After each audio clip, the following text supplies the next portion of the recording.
Bismillahirrahmanirrahim. Assalamualaikum warahmatullahi wabarakatuh.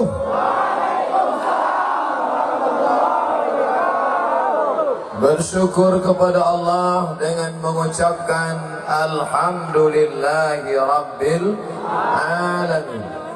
Berselawat kepada Rasulullah dengan mengucapkan Allahumma salli ala Sayyidina Muhammad wa ala ali Sayyidina Muhammad.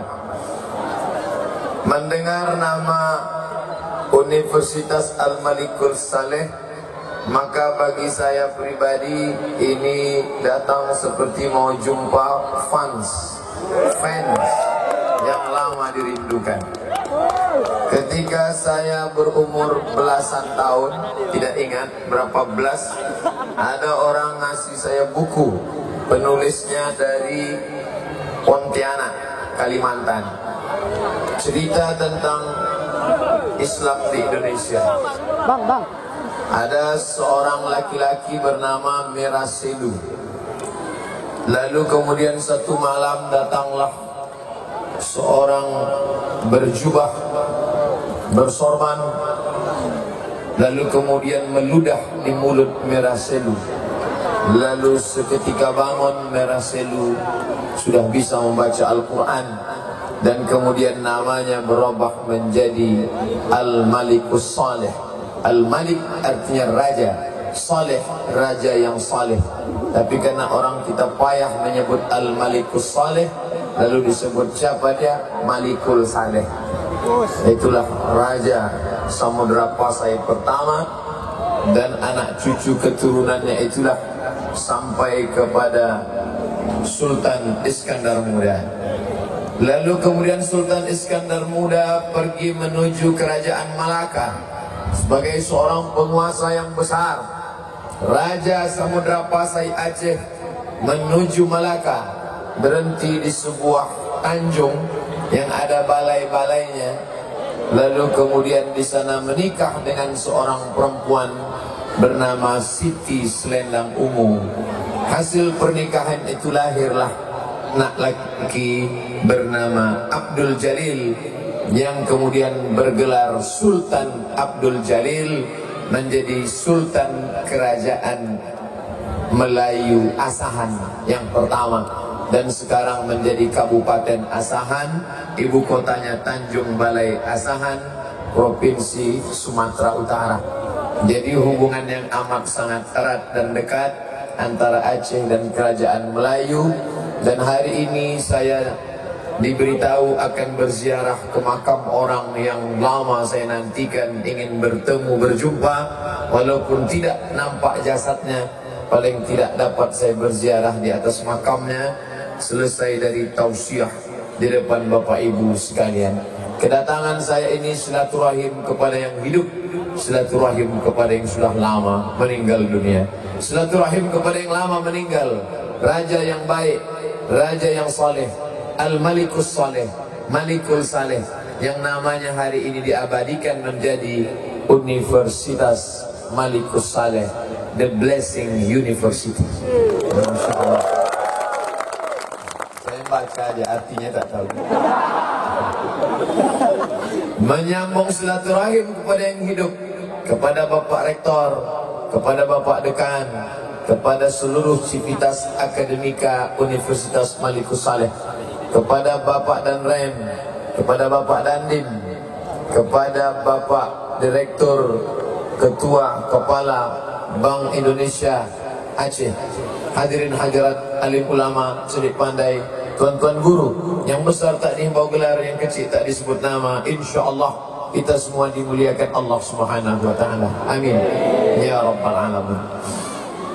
Beberapa hari ini menjelang saya datang, saya diberi posting berita bahwa masyarakat Loksmawi, Biren, masyarakat Aceh mencarter pesawat untuk Ustadz Somad. Saya terus terang sejak keluar berita ini naik rating saya. Banyak kawan-kawan nanya, hebat ente sekarang ya, dicarterkan pesawat. Tapi begitu sampai di Kuala Namu tadi, bayangan saya pesawat charter itu gagah dan perkasa. Ternyata pesawatnya perempuan, Susi Air. Lalu kami pun sampai, penumpangnya tak terlalu banyak. Ternyata naik pesawat kecil itu, betul kata lagu anak TK dulu, naik pesawat kecil takut goyang-goyang, naik pesawat besar takut terlambat datang. Alhamdulillah sampai. Penuh dengan kejutan. Kalau ada orang yang merasa heran kenapa masyarakat Aceh mencarter pesawat, ini orang tidak ngerti sejarah. Kalau dia paham sejarah, orang Aceh itu bukan mencarter sejarah, membeli pesawat untuk Negara Kesatuan Republik Indonesia. Makanya baca sejarah dengan baik. Dikumpulkan emas-emas nenek, datuk orang Aceh, tokoh adat, dikumpulkan semua dari rantai gelang Subang Anting untuk memberikan pesawat kemerdekaan Indonesia. Itulah dia pesawat Sulawak. Jadi mesti paham sejarah. Jadi sekarang banyak orang komen, dari komennya kita tahu dia tidak paham sejarah. Hebat ya charter pesawat. Tapi bagi yang paham, kami bukan tukang charter, kami dulu pernah membelikan pesawat. Allahu Akbar. Sampai di airport Lok Sumawe, disambut anak-anak kecil. Ini kejutan juga buat saya. Kenapa anak kecil? Di beberapa tempat saya disambut dengan tarian selamat datang yang menari mahasiswi. Selalu saya sampaikan, kalau mau buat tarian, kalau mau buat penyambutan, buatlah anak TK seperti yang dibuat di Lok Sumawe. Karena melihat anak-anak, kita ingat anak di rumah. Tapi kalau yang mau nyambut itu anak gadis, lupa bini di rumah. Ada orang bertanya kepada saya, Ustadz Somad, tradisi di negeri Melayu tamu datang dibawakan tepak sirih. Yang membawanya biasanya putri Indonesia, yang membawanya biasanya putri daerah, yang ikut tes konteks kecantikan. Ini tidak baik, saya katakan. Kenapa auratnya terbuka? Maka hari ini saya ditunjukkan. Selama ini saya hanya berceramah saja, bawa anak-anak. Tapi tadi ditampakkan foto bercerita beribu kata dan bahasa. Sambutlah pejabat-pejabat, gubernur, bupati, presiden, wali kota dengan anak-anak yang lucu-lucu. Itu motivasi buat mereka dan mengingatkan tamu yang datang. Begitu sampai di airport, saya lihat pasukan bapak-bapak dari kepolisian lengkap dengan senjata laras panjang. Biasanya pakai pistol saja cukup. Tapi saya lihat, saya dekati ketika foto tadi, saya tengok memang betul asli besi. Luar biasa. Hanya Allah saja yang mendapat budi baik, membalas kebaikan mereka. Kita doakan bapak-bapak dari kepolisian diberikan Allah istiqomah dalam jihad mereka, insyaAllah. Ya Rabbal Alamin. Sampai ke Universitas Malikus Saleh, dijamu dengan makanan. Ustadz Somad, makanan di Lok Sumawe ini cuma 2 saja, tak banyak. Apa dia? Enak dan enak sekali. Coba Ustaz cicipi ini ikan. Ikan di sini beda dengan ikan Jakarta, Ustaz. Saya tanya apa bedanya? Ikan di Lok Sumawe matinya 1 kali. Kalau di Jakarta, di tempat lain mungkin sudah mati 2-3 kali. Mati dari atas air, mati di dalam kulkas, mati dipukul tukang, mati kena es batu. Makanya rasanya pun rasa kapas. Tapi tadi Masya Allah, luar biasa masakannya, lezat, enak. Cuman satu yang tak mengenakkan saya. Apa dia? Pak Rektor puasa. Kemarin diundang tausiah di Aceh Tamiang. Rupanya Pak Bupati puasa. Di sini Pak Rektor puasa. Rupanya lagi tren pimpinan-pimpinan yang sedang puasa. Pertanda Raja-Raja Malikul Saleh sedang bangkit ke hadapan. Al-Malik Raja, As-Saleh, penguasa yang soleh. Kalau sudah rektornya puasa, maka insya Allah mahasiswa-mahasiswi pun juga ikut puasa insya Allah. Walaupun beda puasanya. Rektor puasa sunat, mahasiswa-mahasiswi puasa Ramadan. Karena mereka banyak tugas. Adik-adikku sekalian, kalian mahasiswa bagus banyak puasa. karena anak muda nafsu bergejolak, maka hawa nafsu libido seksual itu diturunkan dengan banyak puasa. Apalagi di sini ceweknya cantik-cantik. Ustaz kok tahu kata orang? Saya belum ada nengok lagi. Bagus banyak puasa, nafsu tidak hilang. Puasa tak menghilangkan nafsu, hanya mengurangi saja.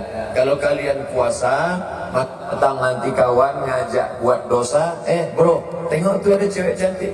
Udah nggak nampak lagi bro, belum masuk ini. Ini mau mati jauhan. Ini yang nampaknya es batu aja sekarang. Nengok mobil merah pun macam semangka. Masya Allah, berada di tengah adik-adik mahasiswa, saya sepertinya kok balik seperti semester 7 lagi rasanya. Masya Allah, masih ingat dulu ketika sama-sama kuliah di Mesir, ada Ustadz Namanhur, ada Ustadz tadi yang diberi kata sambutan, namanya Ustadz Fadil Rahmi. Beliau senior saya 2 kali.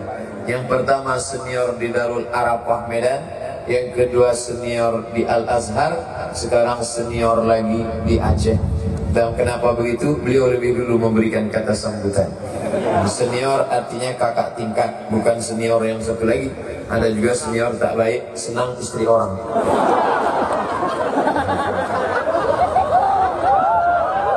Bapak Ibu yang dimuliakan Allah Subhanahu wa taala, judul yang diberikan meneladani Rasulullah sallallahu alaihi wasallam sebagai entrepreneur sejati. Apa entrepreneur?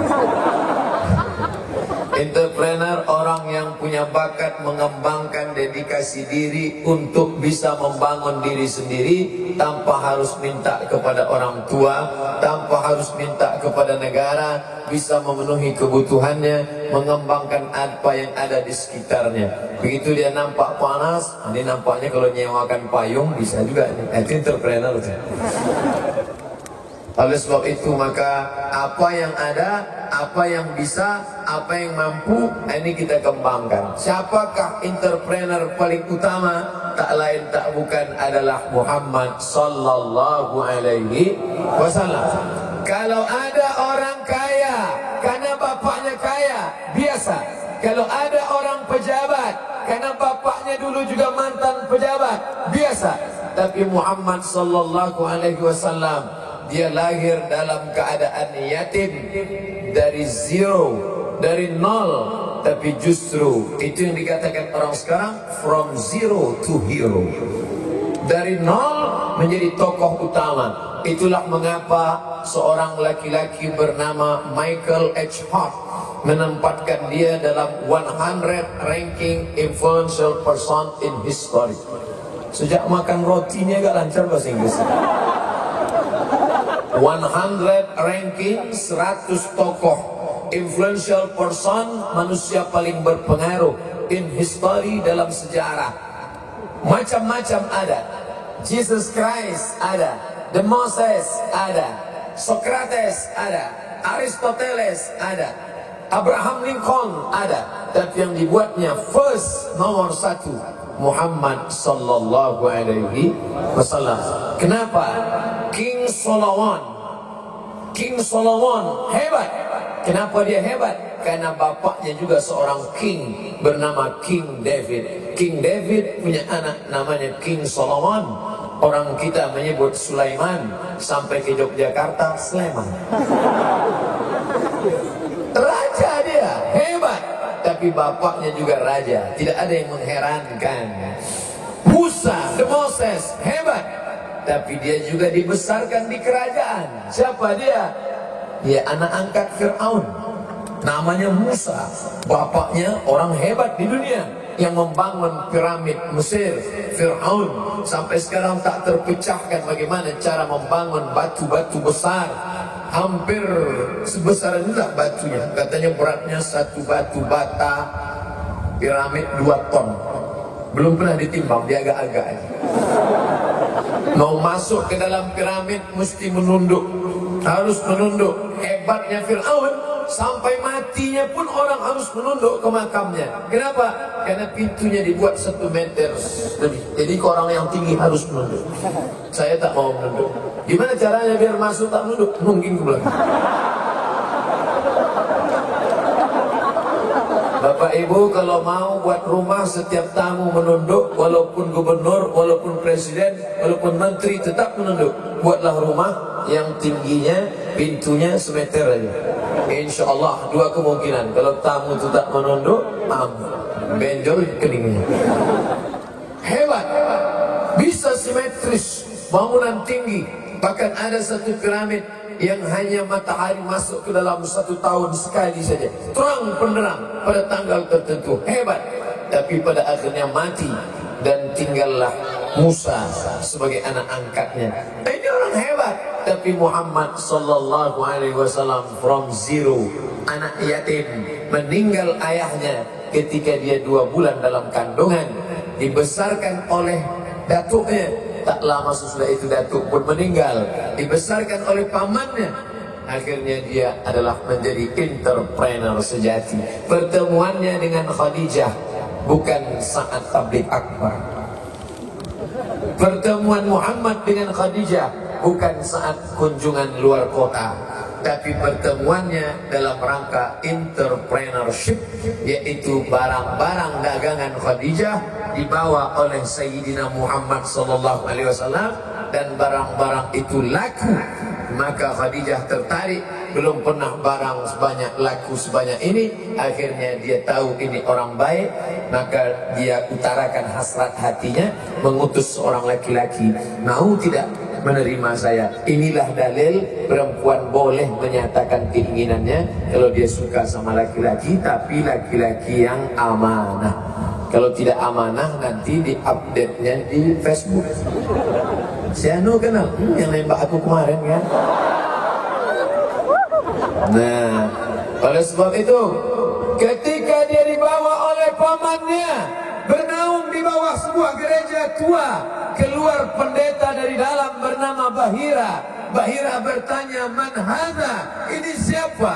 Abu Talib menjawab, "Ibni, this is my son." Ini anakku. Kata Bahira, kalau benar kitab yang kubaca, anak ini sudah yatim sejak dalam kandungan ibunya dan bapaknya sudah mati ketika dia lahir. Ini siapa sebenarnya? Tersenyum Abu Talib, "Ini keponakanku, anak adikku. Ini keponakanku, anak saudaraku," kata dia. Dari mana Bahira tahu? Bahira melihat 3 tanda. Pokok kayu bersujud, batu-batu bersimpuh, ada awan di atas yang tak pernah berhenti menaungi Nabi Muhammad sallallahu alaihi wasallam.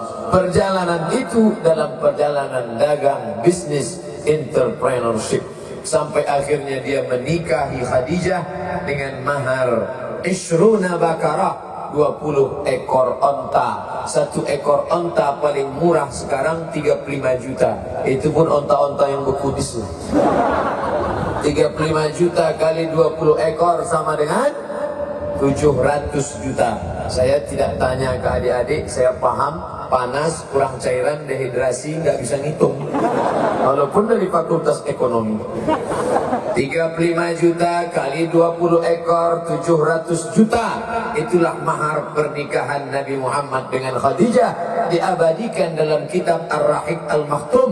Pemenang Nobel juara 1 sejarah Nabi internasional dari India bernama Syekh Safiur Rahman Al-Mubarakfuri. Kalau sudah disebut India, tanyalah ibu-ibu, India, apa ibu ingat tentang India? Mithun Chakraborty, Amitabh Bachchan, Kabika Chika Bikam, Coach Kotai. Padahal kalau sudah disebut India, ada ulama besar, Syekh Safiur Rahman Al-Mubarakfuri, menulis kitab Ar-Rahiq Al-Maktum, buku terbaik sejarah Nabi, nomor 1 mendapat Nobel. Dan di sana disebutkan pernikahan itu bermahar 700 juta. Kalau ada anak muda umur 25 tahun, alumni Universitas Malikus Saleh, menikah maharnya 700 juta. Kaya apa miskin? Kaya. Siapa yang bilang Nabi Muhammad miskin? Maka judul ini memang tak salah, meneladani Rasulullah. Memang kalau kita di kampus lain-lain judulnya. Kalau di pengajian di masjid, Ustaz, judulnya menghadapi sakratul maut. Ustaz, tolong nanti judulnya sabar menghadapi suami mau kawin lagi. Ustaz, nanti tolong judulnya, tapi di sini tidak. Bagaimana anak-anak kita lulus sarjana, tidak ingin bawa map mau jadi PNS, tidak mengharap akan jadi kuli, mohon maaf, tidak ingin makan gaji, karena yang dimakan bukan gaji tapi nasi.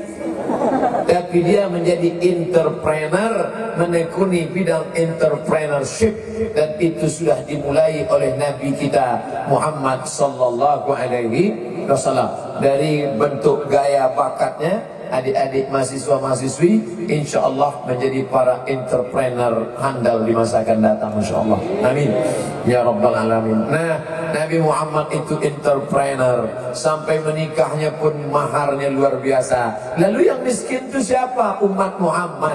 Maharnya berapa? Seperangkat alat sholat dan kitab suci Al-Quran. Itu zaman kami yang tua-tua ini. Adapun yang anak-anak muda sekarang murah sekali. Kupinang kau dengan bismillah. La ilaha illallah. Ganteng bukan main. Sepeda motor mantap. Pas nikah bismillah. Baca Ar-Rahman tak pula hafal. Orang Ar-Rahman 'allamal Quran, dia tidak baca Ar-Rahman, Ar-Rahmanir Rahim. Tak hafal. Bapak Ibu yang dimuliakan Allah Subhanahu wa taala, setelah berhasil, kamu dari fakultas apa? Saya fakultas pertanian Pak Ustaz. Sekarang kerja di dinas pertaniannya? Enggak. Loh, enggak PNS? Enggak. Kenapa? Saya tidak mau diatur-atur. Berangkat jam 7 pagi, pulang jam 7 sore. Itu kerja apa dikerjain? Saya mau jadi entrepreneur, saya yang ngatur, saya yang manajernya. Manajerial saya mantap. Maka saya tanam sekali, saya bisa menikmatinya 100 tahun. Nanam apa bisa 100 tahun? Pokok apa? Sawit cuma 25 tahun. Ada yang buahnya lebih hebat dari sawit, bentuknya macam sawit, lebih lama, 4 kali lipat dari sawit. Apa dia? Itulah dia pokok korma. Ustaz tahu dari mana? Tadi di pesawat ngobrol sama tukang tanam korma. Sahabat kita tamat pesantren, dari kampus juga, tidak mau jadi PNS, tidak mau ditunjuk-tunjuk orang, tidak mau menjadi pekerja, tapi manajerial. Sekarang nanam korma. Saya tanya berapa hektar? Ya sejauh mata memandang. Masya Allah. Kira-kira berapa nih hasilnya nih? Ya cukuplah untuk 70 keturunan. Luar biasa. Apa tak cukup 70 keturunan? Tanyang sawit 1 kilo cuman 2.000 perak, itu paling mahal. Sekarang malah harga merosot 1.500, 1.700. Karena sama-sama kawan 1.800 lah. Tapi kalau korma 1 kilonya berapa? Korma 1 kilonya, korma ajwa 80 rial, 250.000. Makanya jarang jamaah haji, jamaah umroh pulang bawa ajwa. Ajwa disimpannya di kamar, makan sendiri. Giliran tamu datang, dibawakannya kurma yang pakai skop. Korma mahal. Tapi di Aceh 3 tahun yang akan datang, orang tak perlu beli korma ke Madinah. Kenapa? Kita di Indonesia akan makan korma mana nih? Korma Aceh. Allahu Akbar. Entrepreneur. Jauh Pak Ustaz, hanya 5 menit dari airport Sultan Iskandar Muda, Banda Aceh. 5 menit dari airport sampai. Ustaz dah ke sana? Belum. Ceritanya begitu. Apa yang dimuliakan Allah SWT, entrepreneur-entrepreneurnya akan bangkit. Iyalah, dia kan anak. Tapi cerita korma nampaknya banyak yang mirip korma. Korma apa sawit? Sepupu sawit, sepupu korma. Jadi di Masjid Agung An-Nur Pekanbaru Riau itu banyak pohon korma keliling masjid, tapi tidak ada yang berbuah. Tidak ada yang berbuah. Sampai ada orang berkata, korma tidak akan berbuah kalau ditanam di iklim tropis. Sampai akhirnya datanglah orang Thailand, namanya Mr. Cola. Mr. Cola dari Thailand. Diundang oleh guru kami, Dr. Mustafa Umar, alumni Al-Azhar senior kami. Lalu kemudian datanglah Mr. Cola, dia teliti korma ini, rupanya kenapa tidak berbuah, jantan. Ternyata LGBT tidak menghasilkan apa-apa. Jadi kata Mr. Kola, kalau kalian mau berbuah, ini yang jantan-jantannya dipotong, tinggalkan saja satu, yang perlu banyak itu yang betina. Yang senyum paham. Barulah kita paham. Dulu orang bingung nyari bibitnya kemana? Ke Thailand. Sekarang orang nyari bibit korma kemana? Ke Banda Aceh, Nangro Aceh, Darussalam. Dari berbagai aspek orang akan datang kemari. Tentang penerapan syariat Islam, studi bandingnya kemana? Kemari. Tentang bagaimana cara nanam korma, bagaimana cara nanamnya? Kemari. Tentang cara ngundang ustadz, bagaimana cara nyarter pesawatnya? Kemari. Apalagi kalau drone yang di atas tadi meliput ini semua, lalu kemudian diupload di YouTube, orang juga akan belajar. Begitu rupanya cara pengajian kalau di kampus. Buat pengajian itu di tanah lapang. Ini pengajian di ruang tertutup. Pesertanya 2-3 orang. Apa namanya? Seminar. Nar itu artinya neraka. Semi itu setengah. Jadi kalau seminar setengah masuk neraka.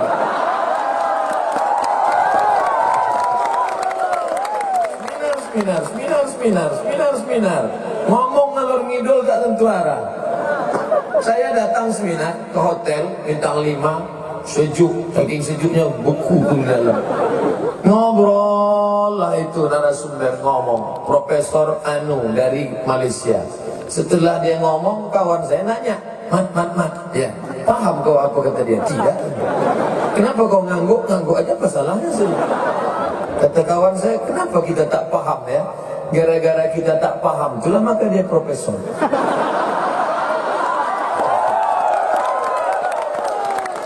Kalau kita paham, dia LCMA.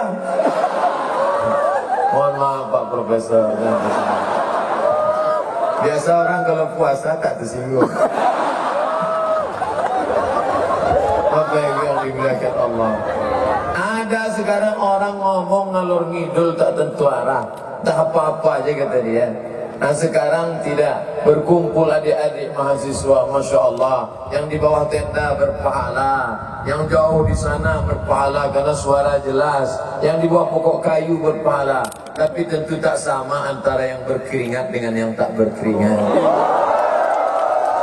Disitulah letak adilnya Allah Subhanahu wa Ta'ala. Maka semua yang susah payah, setiap tetes peluk keringatnya akan dibalas Allah dengan surga Jannatul Firdaus. Itulah mengapa yang dapat air minum yang meneteskan keringat duluan, itu sebagai pengganti. Tengoklah, di dunia aja udah dapat balasan duluan, apalagi di akhirat nanti. Begitu nanti keluarga besar Universitas Malikus Saleh dibimbing malaikat, wasiqal ladzina taqaw ilal jannati zumara, digiring mereka satu kelompok masuk ke dalam surga. Kelompok pertama, geng Universitas Malikus Saleh. Masuk dari pintu Rayyan karena banyak puasa sunnah. Periksa, siapa nih? Rektor, masuk. Ini mata, wakil rektor, masuk. Ini apa? Dekan. Dekan mana? Banyak dekan. Yang pertama masuk dekan Fakultas Ekonomi. Masuk. Baru dekan-dekan yang lain. Habis itu ketua jurusan. Habis itu kabak TU pegawai, mahasiswa, ketua BEM masuk duluan. Tapi ada juga ketua BEM yang tak rajin, tak pengajian, yang tak sholat, masuk ke surga. Yang lain komplain, loh, ketua BEM itu kok masuk surga? Kata malaikat, dia studi banding aja.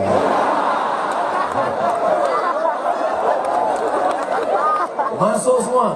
Tiba-tiba pas di ujung sop ada Ustadz Somad. Kata malaikat, ini dari Malikus Saleh? Enggak, dari Riau. Loh, kok bisa di sini? Pernah ceramah sekali. Masuk. Amin ya Rabbal Alamin.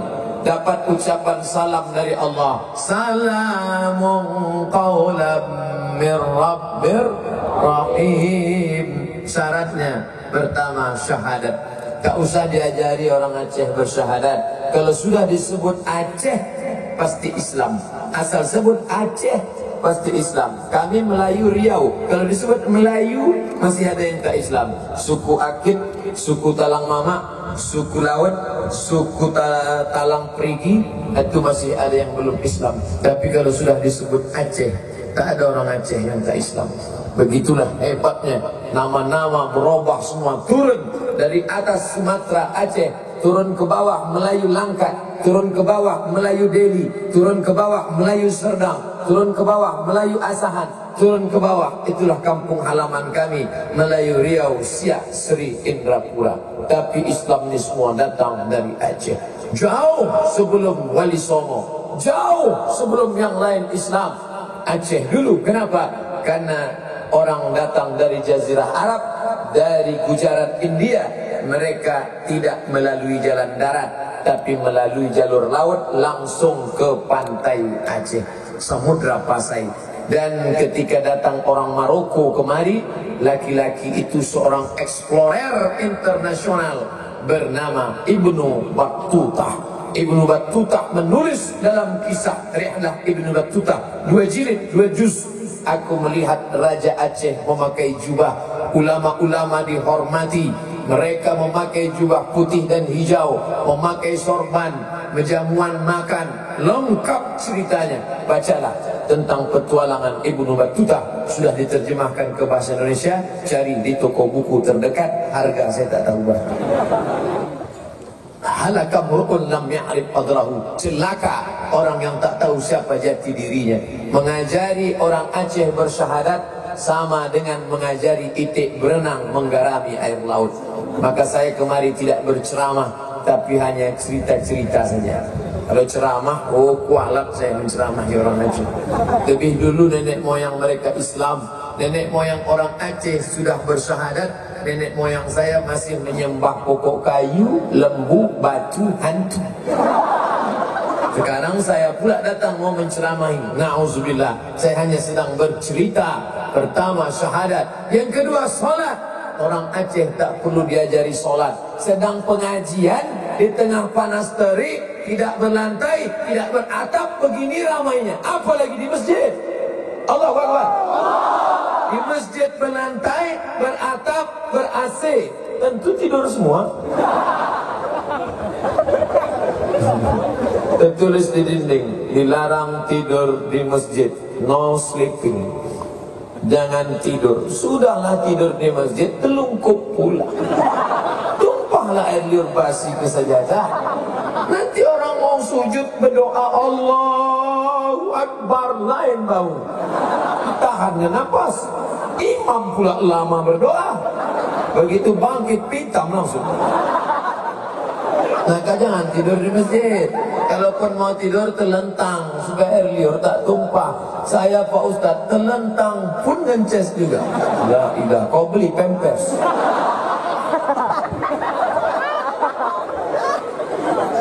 Tak usah ajari orang Aceh tentang solat berjamaah. Saya ceramah di Masjid Baitur Rahman, melimpah sampai keluar. Solat subuh, subuhnya saja begitu, apalagi maghrib, zuhur, asar, isya. Tadi solat zuhur tadi, solat zuhur tadi, waduh ke belakang. Saya tengok 1:30, ini kok lambat semua nih.